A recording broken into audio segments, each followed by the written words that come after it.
Hello, I'm Victoria. Welcome back to my channel. It's the first wrap up of 2026, and I just have to say, I am so happy that December I had a much better reading month than I had had the last couple months before that, because I'd been kind of going through a slump, and then it seemed like December brought me out of that, and it's just perfect timing because I think it set me up really well for 2026. I had an amazing reading month. I wouldn't say each book was like a new all-time favorite, but I just had like an amazing time. I have 8 books that I'm going to be talking about today, so let's just go ahead and get into it. The first book that I read in January was Ender's Shadow by Orson Scott Card. So I believe it was December, I read Ender's Game, and I really enjoyed that one, but I've been hesitant to continue with that series just because it is very different from the first book, like premise-wise and stuff. So from my time online, I had seen that Ender's Shadow actually is the same timeline as Ender's Game, just following a different character from the story. So in order to keep like my excitement, I guess, going with this world, I decided to just go straight into that, and I'm really glad I did. So this book follows the character Bean, who we meet in Ender's Game, and I already liked this character in that book, but I like him a lot more after seeing him in this story. So unlike Ender, Bean does not have the social skills, I guess you could say, that Ender did. He is more just like an extremely talented strategist. He grew up on the streets as a little kid, and at a unbelievable young age, he was devising plans to be able to survive in the environment that he was in, and eventually he is brought to this battle school, and we know where things go from there based off of Ender's Game, and it's just like different perspectives and stuff. I actually think that I might have enjoyed this book a little bit more than I did Ender's Game, and I think that just has to do with the personality types of the characters. I liked Ender, but I think that maybe the stress that he's under can make being in his perspective for that whole book slightly draining or tedious. I'm not sure exactly how to describe it, but not having that stress in Ender's Shadow, I really liked getting to see all of the like plotting and stuff that our main character does in this book. My one complaint that I would have, both for this book and Ender's Game, I don't know if Orson Scott Card does this with all of his books, or maybe it's just this like world. His characters can be like annoyingly smart, where it feels unrealistic and like they don't feel like real children and stuff. And that is like intentional. Like there's explanations for like why people are as smart as they are and everything, but it can pull you out of the story a little bit when you see an interaction or read a thought process and stuff, and you're like, this kid is 6 years old, like, so I guess like it's interesting to read, so I would call it like a pro and a con, I don't know, but I really enjoyed both of these books, and I do plan to get copies of them for my bookshelf. That being said, I actually am not sure I want to continue this series. So with both of these series, they follow like a certain storyline and a certain environment and everything, and then the later books are very different from what I've read premise-wise, and I just don't know if I'm interested at all in that other stuff. I kind of want to have these 2 books and just have them as kind of a same timeline, duology, different perspective type of thing. Would that be terrible? If, like anybody who is watching, if you have read either of these series, are they worth continuing? Like, do I need to continue? Kind of just think I'm gonna have this duology that I really like and leave the rest of it alone. I don't know.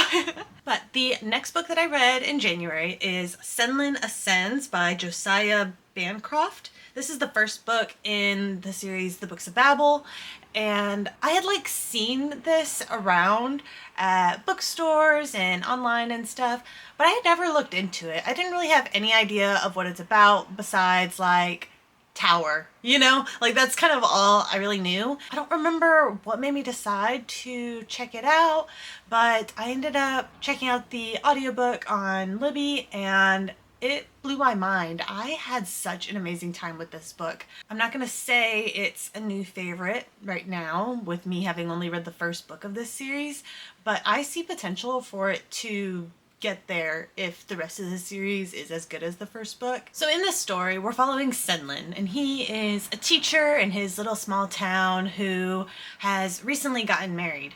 As a teacher, he has always been fascinated by the Tower of Babel and like is always excitedly or enthusiastically teaching his students about it, but he's never actually been there. So after he gets married, as their honeymoon, he takes his new wife there and immediately they get separated from each other and she's like disappeared. And so now he needs to go into the tower to try to find her. And the Tower of Babel is basically its own civilization inside this huge tower where each level has like its own thing going on, and Senlin quickly realizes that this tower is so not what he thought it was. I mean, like he knew things about it, but he did not really understand anything about it at the same time.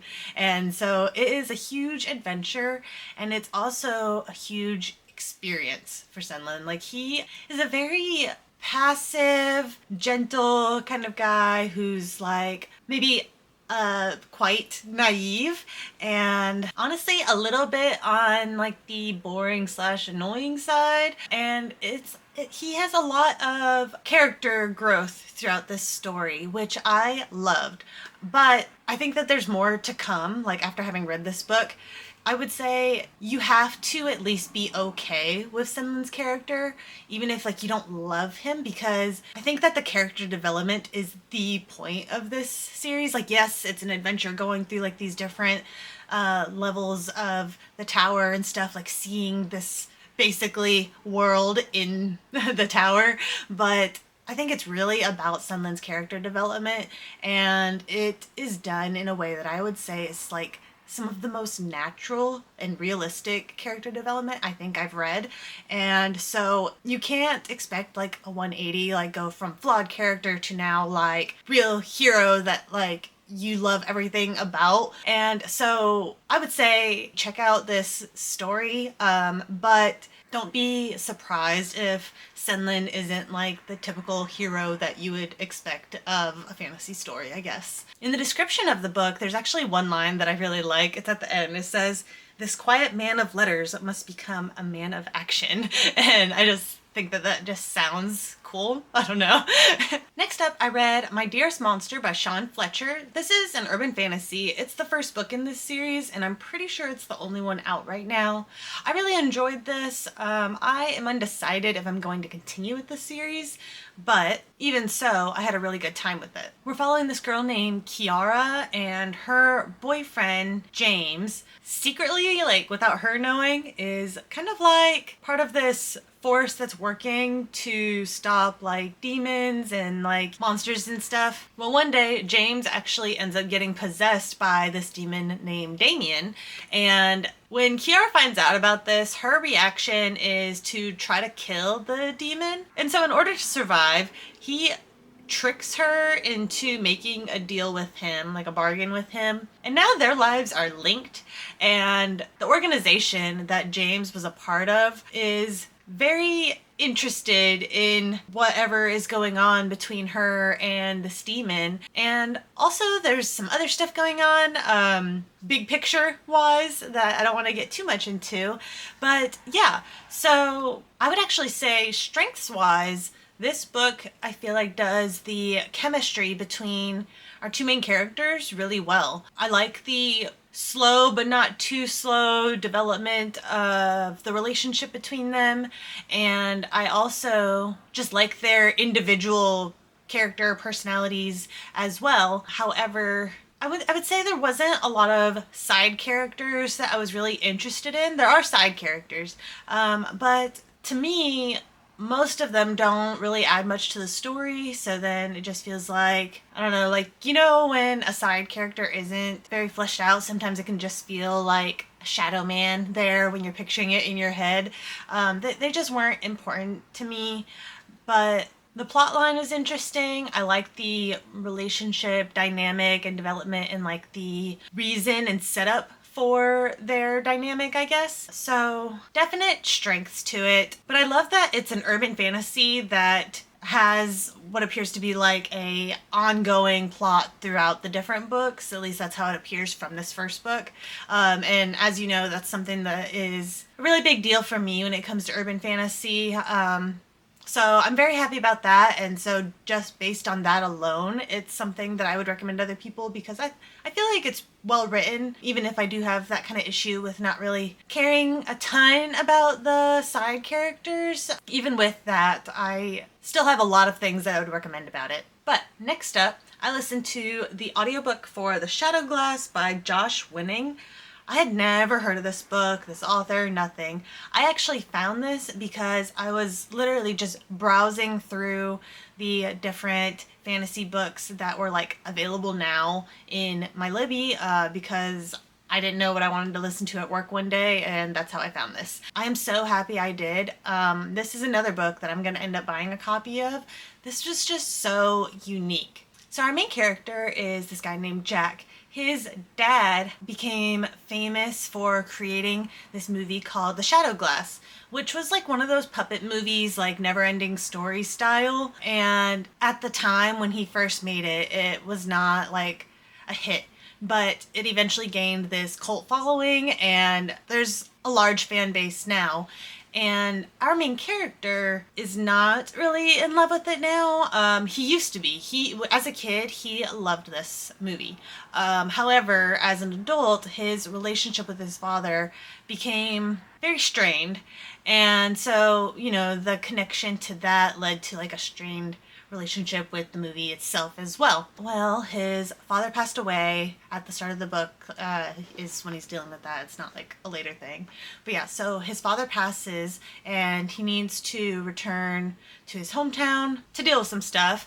And something happens and the puppets that were used to make the movie come to life, like, and they are the characters, I guess.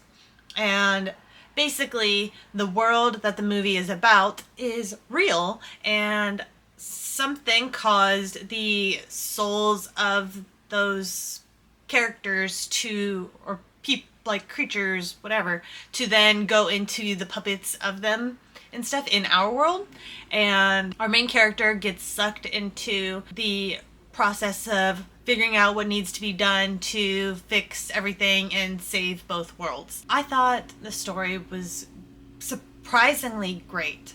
I was not expecting that picking it up. I was just like, oh yeah, this sounds kind of interesting and it's available, so I'll pick it up. Like, I'll start listening to it now. And yeah, it was surprisingly emotional for me. I really like the depictions of like our characters' grief, but also like the pain of their issues that they had back when his father was alive and stuff.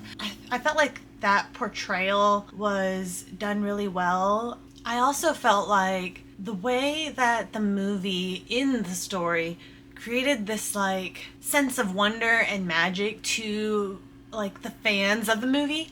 I felt like the book also had that similar feeling with like the way that the adventure story was written and just like the different elements of things that were brought in. It just felt magical, but also like emotional, and like, I don't want to overhype it for anybody because like I don't want people to decide to pick it up and then be disappointed. I really enjoyed it. Yeah.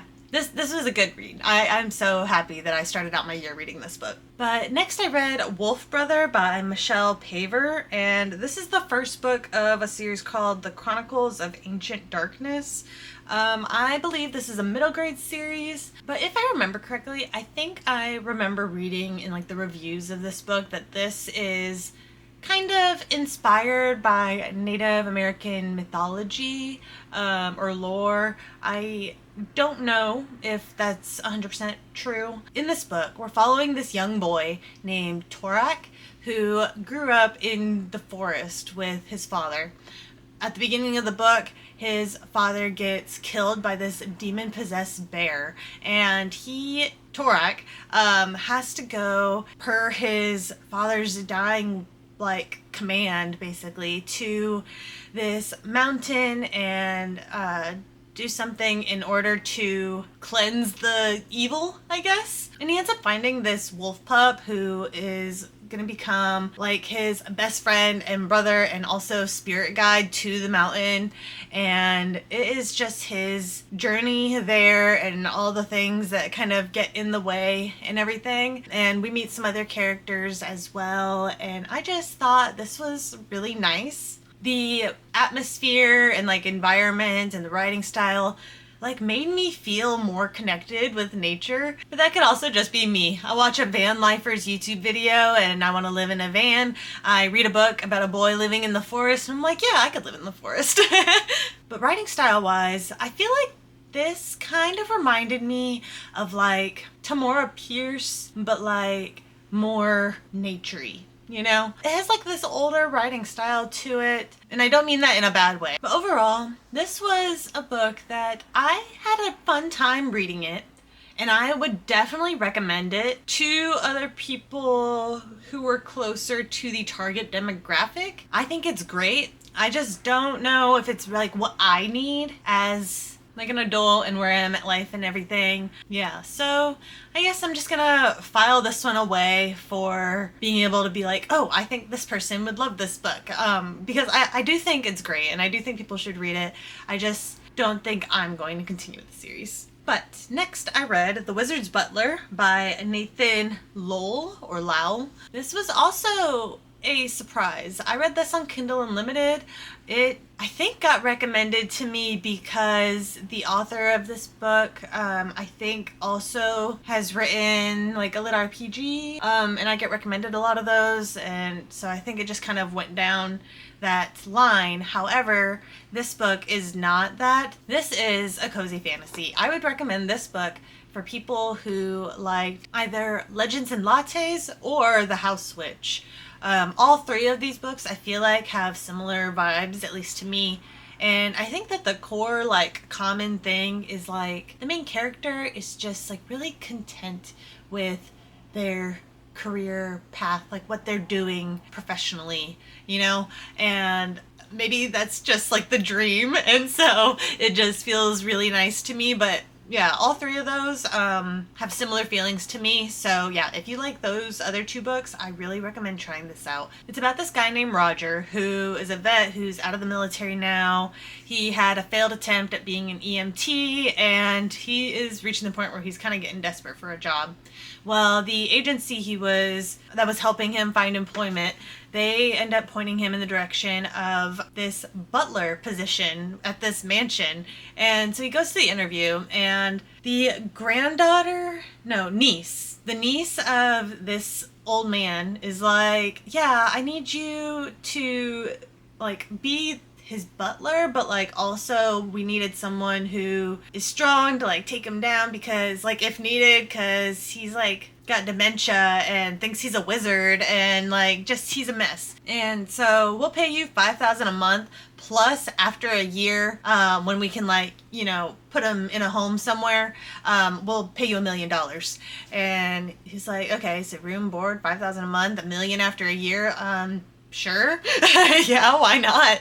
And but yeah, so this was just, it has, an actual plot line, but it's mostly just a very slice of life cozy fantasy. And Roger takes a lot of comfort from the routine of being a butler because of his history with being in the military and stuff. And I just had a really peaceful time with this story. I am already reading the second book in this series and I am enjoying it. However, I'll say I don't know if I could read a lot of books in this world and like this writing style and stuff, specifically just because cozy fantasy is one of those things that's like I pick up in the moment because I need it to like soothe my soul, but I don't get super invested in them because they are so low stakes. That's not anything bad to say about this book. It's part of that genre, that's the thing, and it works. It just has certain purposes for me, I guess. Up next, for one of my book clubs, I read Ruination by Anthony Reynolds. This was my first video game lore book that I had ever read. This is lore for, like, this is based on the lore for League of Legends, which I've seen, like, my husband has played it, and I've seen other people that play it and stuff, so, like, I kind of know of it, but I've never like sat and really watched it. I don't really know too much about it. And so I wasn't sure if I was going to like this book with me not already having like the love for the game. And in the end, we have mixed results. It was slightly better than okay. We follow a few different people, but the main storyline is this girl named Callista. She is the niece, military general, advisor, and confidant to the king of this kingdom, and he is not like the most reliable, I guess. Like people are worried about his ability to be king, but he has this great new wife, Isolde. I don't remember how to say her name. I think it's Isolde. She's fantastic. She keeps him grounded. She gives him like good ideas and stuff. But then she gets poisoned, and now our king is losing his mind. So in order to stop that, because a insane, angry, scary king is not good for the kingdom that she loves and cares about, our girl Callista takes a ship and crew and goes to try to find these blessed isles that are supposed to possibly have these like magical waters that could maybe save the queen if they can find these magical waters and get it and then make the trip back in time and stuff before, you know, the poison kills her and everything. So that's the plan. The only thing is, most people don't really think that these waters and isles and stuff exist. Now, I, for like the first, I think third of this book, was actually having a pretty decent time. It had things going on that were like my kind of excitement, more political type stuff and everything. Then we get to the second third, and it's like stereotypical adventure story that honestly it was weird because it was like an adventure part of the story. It was like, so things were happening, but it also kind of felt like dull to me in this part. It was less exciting to me, and I feel like it shouldn't have been. Then at the end of the book, like the last third, things got really exciting again. But I don't know if it made up for the boring part. And also I feel like the characters had like interesting setups, but not like the right follow through. Like I feel like they're kind of one-dimensional. I had a decent time with this story. It just felt very like, yeah, that was fun. I guess it just felt very like forgettable to me. But I know what you guys all really want to know. Did I read one of the books from my 2026 TBR? It's only the first month. Did I at least manage to succeed for the first month? And the answer is yes, I did. Well, sort of. So I technically finished When the Wolf Comes Home February 1st, but on the 1st, I only had like 2 hours left of the audiobook to listen to, so I'm just going to count it as a January read because I also plan to read from my 2026 TBR one of the books in February, and doing it this way, even though it's like slightly cheating, it'll help me keep my momentum and excitement and stuff going. So you're just gonna have to say that I read like it fully in January, okay? But if you watched my TBR video, then you saw me give a prediction for what I thought this book was going to be about. And if you've read this book, I am realizing you were probably laughing your ass off because, yeah, I was not right. If you didn't watch that video and you haven't read the book, don't go, because I don't want to give you sort of spoilers by telling you what it wasn't about. But yeah, looking back, I'm like, wow. This book is about Jess, who is like an aspiring actress slash waitress that basically works at the store's equivalent of an IHOP. And her dad recently passed. She's having a hard time with it. They did not have a relationship, but she is struggling with her grief, even though she thought that like she wouldn't like be feeling like this in this situation after their relationship or lack of. So she's having a hard time. And then there's like a 5-year-old boy hiding for some reason in a bush outside of her apartment complex. And then more stuff keeps happening. It just gets crazier and crazier. And then next thing you know, her and this boy are on the run and on the run and on the run. Our main character's a little bit of a mess. Most of the time I liked her. Every once in a while she started to wear on me. But I feel like when it reached that point, the author could kind of sense it and then like would change directions. And then I would be like, okay, yeah, I'm good now. Like I'm having fun again.